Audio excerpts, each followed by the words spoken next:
Mon avenir, je le vois au Maroc. Avec mon mari, on se voit au Maroc, vivre au Maroc. C'est notre projet dans pas longtemps, Inch'Allah. Voilà, j'aimerais mettre en avant, moi de mon côté, le MMA, surtout la femme dans le sport de combat, que montrer qu'on a notre place, qu'on peut être combattante et avoir des valeurs, garder nos valeurs. Au Maroc, il y a beaucoup de potentiel.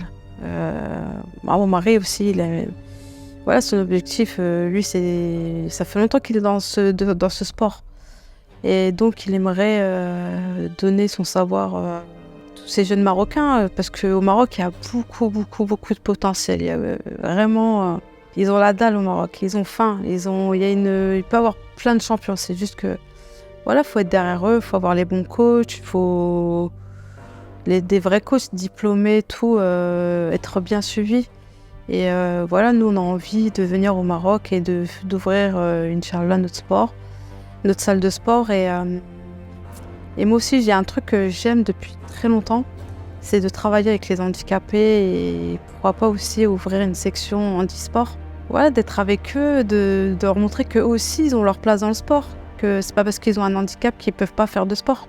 Donc, j'ai aussi ce projet-là, Inch'Allah, d'ouvrir une section handisport plus MMA avec mon mari.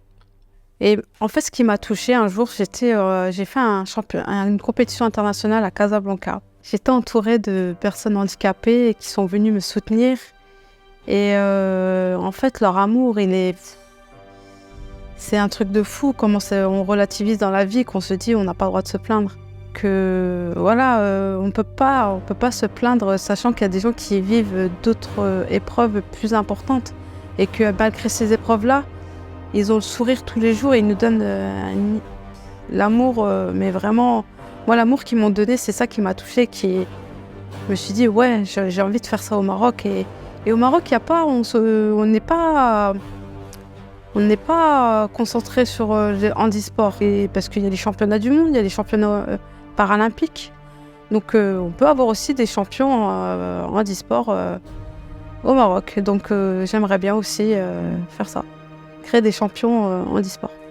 Déjà, au niveau... en fait, dans le MMA, ça se fait aux États-Unis que des combats, pas des vrais combats, hein, mais faire un combat, une personne qui n'est pas handicapée avec une personne handicapée, mais pour le bonheur de l'handicapé, en fait, de se dire qu'eux aussi, ils ont une place dans ce sport-là, qu'en étant handicapés, ils peuvent faire du MMA.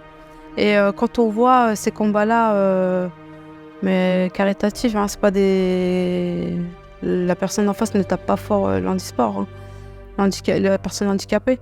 On voit son bonheur d'être un combattant de MMA et de se dire que moi aussi je suis comme eux et tout. Et rien que ça, de leur donner leur dire que on est tous égaux en fait, c'est ça. C'est très important pour eux de leur montrer qu'ils sont comme nous. Même s'ils ont un handicap, en fait, non. Ils sont comme nous, ils peuvent faire ce sport, ils ont le droit de faire n'importe quel sport, en vrai. Je dirais merci le judo, merci le MMA. J'ai appris beaucoup de choses. Je sais ce que je veux, ce que je veux pas, ce que je veux être, ce que je ne veux pas être. Ce qu'il faut, les valeurs de la vie. J'ai beaucoup voyagé, j'ai rencontré des gens, des bonnes comme des mauvaises. Donc maintenant, je vois la vie autrement. Et par rapport à monter mon projet avec mon mari, on sait ce qu'on veut et voilà, on sait ce qu'il faut apprendre, ce qu'il faut pas. Voilà, il y aura des erreurs, ça c'est sûr, hein. C'est comme ça qu'on évolue, hein. Comme dans le sport, il y a des défaites, comme dans la vie, il y a des erreurs et c'est comme ça qu'on évolue et qu'on apprend. On va apprendre, comme eux, on va leur apprendre et c'est une expérience qu'on a hâte de faire et faut bien le préparer.